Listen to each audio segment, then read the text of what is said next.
So that was quite an introduction, and now I could never possibly live up to that, but thank you very much, Nick. And thank you to all of the TIFF Nexus crew for letting me speak today about a very cool project that I just completed recently in collaboration with the Joe Gans Cooney Center, as well as a collaborator that I will continue to do work with in the future because she was so amazing, Deborah Fields.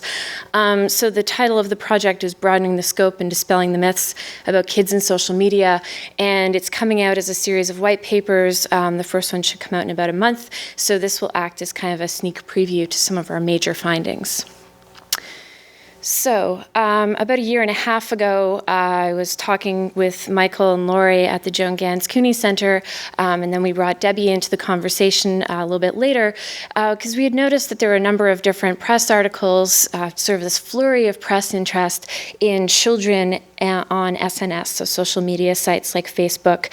And, you know, we'd seen these kinds of flurries of press activity before, but this seemed to be a particularly concentrated one, and it was also kind of converging with the introduction of a number of social networking platforms that were directed specifically to kids under the age of 12, which was quite rare and remains quite rare in this market.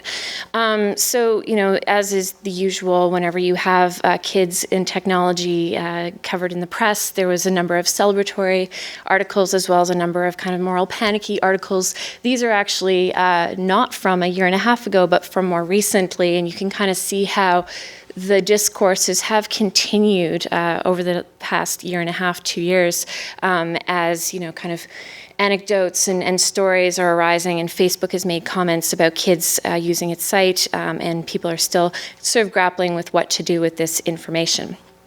So Debbie and I were particularly interested in this interest that people were showing to kids socializing online, because as you heard, I have been doing research for quite a few years on kids and online games and virtual worlds, which are very social spaces.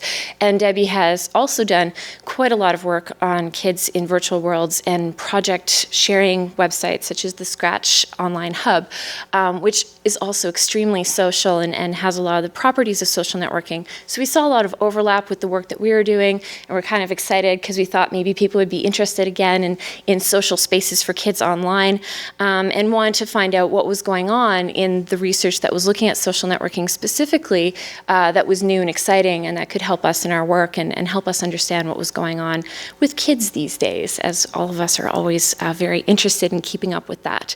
So what we set out to do with this project was to develop a better understanding of the ways in which social networking technologies mediate kids, and because it was Debbie and I and the Joan Gans Cooney Center, we were especially interested in children under the age of 12, but we were kind of casting our net broadly, and to see how technologies were mediating kids socializing, providing opportunities and or limitations for participation, as well as learning. So, you know, we had a number of sub-questions here. What do kids get out of participating in online sites? You know, what are they doing? What are the trends of use and that kind of thing? So what we found was actually that the gaps that are in the existing research were much more interesting than what the research was divulging itself, especially when it came to younger kids. We found that the discussion was quite limited to traditional notions of social networking sites. So things like Facebook and Twitter were actually very much dominating the conversation. Kids were clumped together, so we had tried to cast our net broadly, but what we were finding is that research was kind of clumping, you know, 11-year-olds with 18-year-olds and sometimes even 27-year-olds, and then sort of extrapolating from that usage trends and that kind of thing.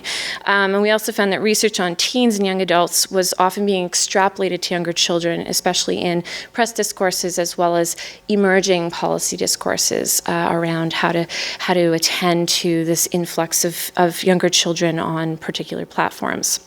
So teens really set the agenda in terms of how we think about social networking, the types of activities that we consider, the types of behaviors, the types of risks, the types of opportunities, and the types of policy issues.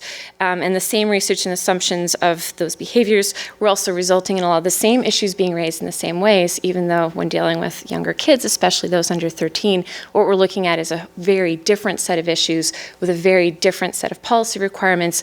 A whole different team of players are involved, as well as activities and platforms. So hence our title that was broadening the scope and dispelling the myths. And the papers are really about how to do that. And we've laid out some key gaps in the current research that we would like to see filled, and that we're hoping to fill ourselves, at least in part, hopefully in collaboration with some other partners, when it comes to kids and online social networking forums. So the first is that we need to rethink these definitions. We need to pay better attention to age and really think about how age matters. Think about multiple platforms, as well as consider a much broader diversity when we think about activities and what types of activities are representative of social networking when younger kids are involved. So definitions. In terms of expanding definitions, we really wanted to expand the terms and the sites of study. So not just to look at social networking sites in terms of how they're traditionally defined, but to look at social networking forums as more flexible, as platform agnostic, and as oftentimes involving various different types of technologies, and even the same groups might be migrating from one to the next or using them concurrently in really innovative ways.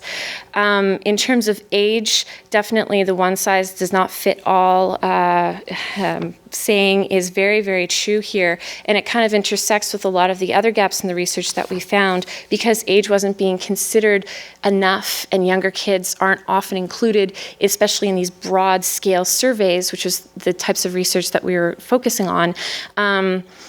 We need more specific research. We need research that includes younger kids, and we need large-scale, longitudinal, empirical, quantitative research instead of making assumptions or extrapolating findings that were based on older age groups. So more recent studies have included some younger kids, although they don't really go much younger than 8 for the vast majority. And here I'm not talking about the amazing, ethnographic qualitative work done by Mimi Ito or Dr. Pinkard. I'm talking about these larger scale, big surveys where you have this delicious data that you can use to, justify research or justify projects and enact some sort of policy discussion. So these recent studies were going not too far below 8 years old, and they were kind of clumping kids between 8 and 12 together, or sometimes 8 and 16 together. And I know that you guys are experts in kids media, and you're kind of thinking about all the repercussions of that and how different kids are of different ages, as well as the enormous diversity that exists, among kids of the same age as well. So we need to pay more attention to this. In terms of platforms, there are a number of hidden and overlooked social networking platforms or forums that aren't being included in discussions of social networking. There's this influx of child-specific social networking sites traditionally defined, such as Togetherville. But really, we see these as more recent additions to an already vast assortment of non-traditional social networking forums that have existed for several years. So here we include the kinds of virtual worlds and project-based spaces that Debbie and I study, as well as other platforms or forums and sites and activities that are still emerging.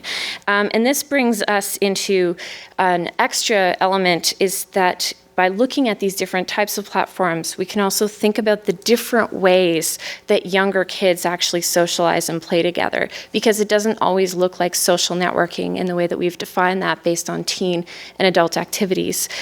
So there are a variety of different activities that children do together that are just as important for their peer understandings, their identity formation, their creativity, their civic participation, their socializing and understanding and learning, that also need to be considered and need to be considered on equal terms. So what now? It's a lot, obviously, and there is a lot of research that we can draw on once we start to expand our definitions and our notions of what's involved here.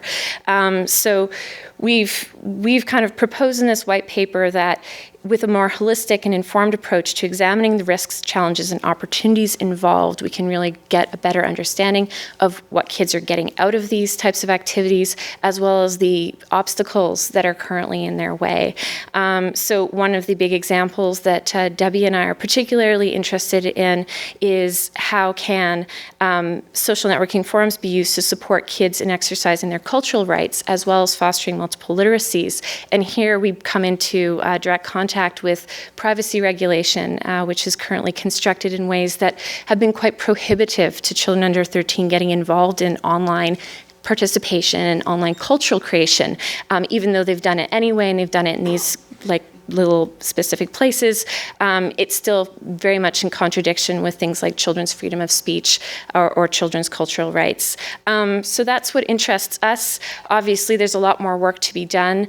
So the takeaways here are basically, let's get working on this more research. But when you see these press articles, it's easy to dismiss, or to take it for granted. And it's really about kind of thinking through what's actually being said, who's being talked about in the research that's being drawn on in these types of media panics or celebrations, and the need to really pay attention to what kids are actually doing online, because it's really, some extraordinary stuff, and that's where we're going to be able to find a better understanding of what's going on and what those opportunities are. Thank you.